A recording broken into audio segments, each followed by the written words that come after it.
May iba umanong gusto si Catherine Bernardo at hindi nito bet si Alden Richards. Ayon sa source ng entertainment writer na si Reggie Bonoan, ikagugulat ng madla kung sino ang napupusuan ng kapamilya actress.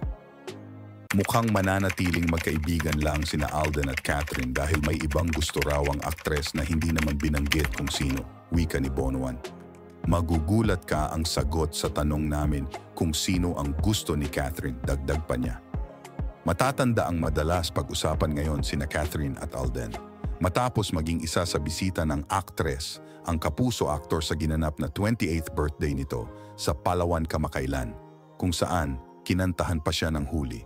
Super close rin ang dalawa sa mga sumunod na event na kanilang pinagsamahan. Dahil dito'y tumitindi ang suporta sa tambalan nilang Cat Den, lalo na sa part 2 ng blockbuster film nilang Hello, Love, Goodbye.